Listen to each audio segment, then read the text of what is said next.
Chapter 19. Then Pilate therefore took Jesus and scourged him. And the soldiers plaited a crown of thorns and put it on his head, and they put on him a purple robe, and said, Hail, King of the Jews! And they smote him with their hands.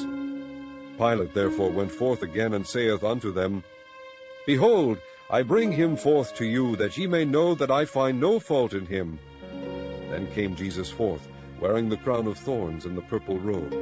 And Pilate saith unto them, Behold the man! When the chief priests therefore and officers saw him, they cried out, saying, Crucify him! Crucify him! Pilate saith unto them, Take ye him, and crucify him, for I find no fault in him.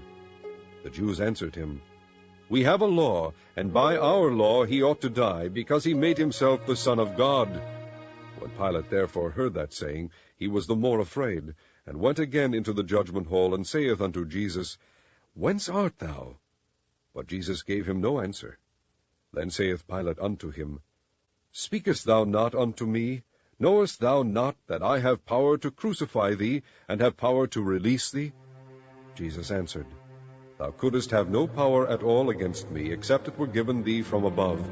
Therefore he that delivered me unto thee hath the greater sin. And from thenceforth Pilate sought to release him, but the Jews cried out, saying, If thou let this man go, thou art not Caesar's friend. Whosoever maketh himself a king speaketh against Caesar.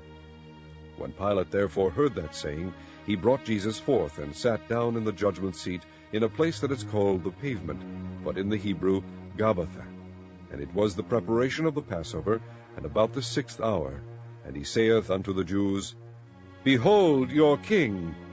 But they cried out, Away with him, crucify him! Pilate saith unto them, Shall I crucify your king?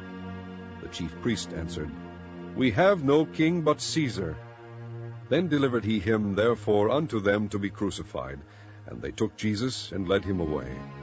And he, bearing his cross, went forth into a place called the place of a skull, which is called in the Hebrew Golgotha, where they crucified him, and 2 other with him on either side, one, and Jesus in the midst. And Pilate wrote a title, and put it on the cross, and the writing was, Jesus of Nazareth, the King of the Jews. This title then read many of the Jews, for the place where Jesus was crucified was nigh to the city, and it was written in Hebrew and Greek and Latin. Then said the chief priests of the Jews to Pilate, Write not, the King of the Jews, but that he said, I am the King of the Jews. Pilate answered, What I have written, I have written. Then the soldiers, when they had crucified Jesus, took his garments, and made 4 parts, to every soldier a part, and also his coat.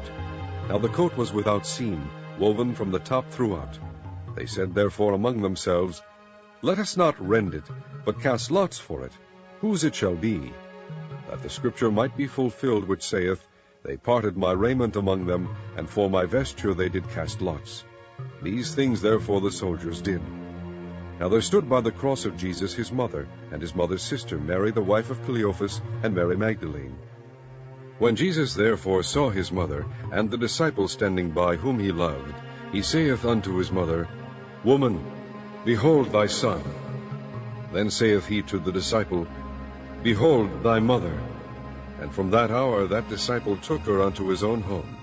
After this Jesus, knowing that all things were now accomplished, that the scripture might be fulfilled, saith, I thirst. Now there was set a vessel full of vinegar, and they filled a sponge with vinegar, and put it upon hyssop, and put it to his mouth. When Jesus therefore had received the vinegar, he said, It is finished. And he bowed his head, and gave up the ghost. The Jews therefore, because it was the preparation, that the body should not remain upon the cross on the Sabbath day, for that Sabbath day was an high day, besought Pilate that their legs might be broken, and that they might be taken away. Then came the soldiers, and brake the legs of the first, and of the other which was crucified with him. But when they came to Jesus, and saw that he was dead already, they brake not his legs. But one of the soldiers with a spear pierced his side, and forthwith came there out blood and water. And he that saw it bare record, and his record is true, and he knoweth that he saith true, that ye might believe. For these things were done, that the scripture should be fulfilled, A bone of him shall not be broken. And again another scripture saith, they shall look on him whom they pierced. And after this Joseph of Arimathea, being a disciple of Jesus, but secretly for fear of the Jews, besought Pilate that he might take away the body of Jesus. And Pilate gave him leave. He came therefore and took the body of Jesus. And there came also Nicodemus, which at the first came to Jesus by night, and brought a mixture of myrrh and aloes, about 100 pound weight. Then took they the body of Jesus, and wound it in linen clothes with the spices, as the manner of the Jews is to bury. Now in the place where he was crucified there was a garden, and in the garden a new sepulchre, wherein was never man yet laid. There laid they Jesus therefore, because of the Jews' preparation day, for the sepulchre was nigh at hand.